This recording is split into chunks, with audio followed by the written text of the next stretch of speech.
Bonjour à tous, un nouveau coup de main pour l'emploi, coup de main pour la formation, et la formation étant liée à l'emploi, et notamment pour celle des saisonniers. Nous allons accueillir un dispositif assez innovant, mis en place par le CFA Tourisme Loisirs du groupe Infa, de la fondation Infa, et avec elle Mélissa Bartolo, qui en est la directrice du CFA Tourisme Loisirs. Mélissa Bartolo, bonjour. Bonjour, Alors, merci beaucoup de me recevoir. je vous en prie. Est-ce que vous pouvez nous décrire donc ce dispositif innovant pour une formation et de futur recrutement de saisonniers? Tout à fait.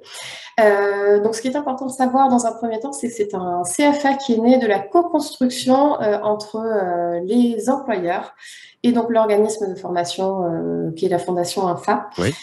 Et donc, ensemble, nous avons construit cette offre qui nous permet aujourd'hui de proposer 100 contrats d'apprentissage sur un recrutement national pour des apprentis qui intègrent un CFA qui, lui, se déploie hors saison dans de véritables villages vacances, donc fermés au public, mais qui nous permettent de proposer à nos apprentis, d'une part, des plateaux techniques réels, avec un cadre de vie particulièrement agréable, Oui. puisque nos pensionnaires, du coup, sont en pension complète sur les logements de la clientèle, donc ils sont plutôt bien lotis, avec un Mhm. cadre qui va en général avec le village vacances. On est Mhm. sur des belles régions. Mhm. Et donc, de leur proposer des parcours diplômants. Alors, diplômant sur quel diplôme?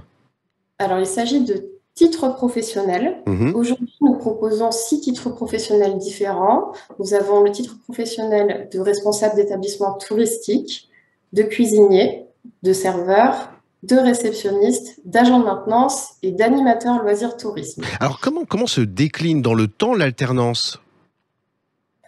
Alors, effectivement, on s'éloigne d'une alternance un peu classique Mhm. sur le format 3 semaines, 2 semaines, 3 jours, 2 jours. Mhm. Là, on est sur des blocs. Donc, hors saison, avant la saison, on vient former nos jeunes, donc en leur donnant, on va dire, une espèce de starter pack qui leur permet d'arriver sur le terrain et d'être armés pour affronter une saison, d'avoir Mhm. toutes les compétences et les connaissances de base.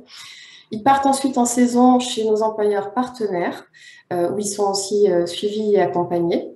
Et on vient ensuite diplômer sur un dernier gros bloc où on aura remis aussi à tous les curseurs à jour, puisqu'une structure n'est pas une autre. Donc, l'intérêt de ces titres professionnels, c'est que ce sont des titres généraux. Donc, quand on est serveur diplômé, on peut être dans n'importe quelle structure, touristique ou classique. Alors, dispositif absolument génial, mais on a compris que les plateaux techniques, c'était à l'endroit même où les gens vont avoir les postes de recrutement, mais la partie théorique, elle se fait où? Alors, la partie théorique, elle se fait dans un village vacances hors saison. Ah, Notre d'accord, aussi. CFA en lieu et place dans un village vacances. D'accord. C'est pour ça que je vous parlais de plateaux techniques qui étaient similaires à ceux qu'ils retrouvaient ensuite pour avoir un maximum d'aisance en arrivant chez l'employeur. D'accord. Un site internet où les auditeurs peuvent retrouver un certain nombre d'informations? Oui, bien sûr. Vous allez avoir le site de la Fondation INFA et vous retrouverez sur le site www.infa-cfa-tourisme-loisirs au pluriel.com l'offre qui concerne spécifiquement le CFA. Alors, Mélissa Bartolo, franchement, ce dispositif est trop génial pour qu'on le laisse perdre par un seul passage. On reviendra plus en détail pour que nos auditeurs aient vraiment plus d'informations sur ce dispositif de formation sur 6 métiers, et puis dans des conditions absolument géniales. Donc, je vous souhaite et je vous dis à très vite. Mélissa Bartolo, merci. Avec grand plaisir. À très bientôt. Très bonne Merci journée, au beaucoup. revoir. Au revoir.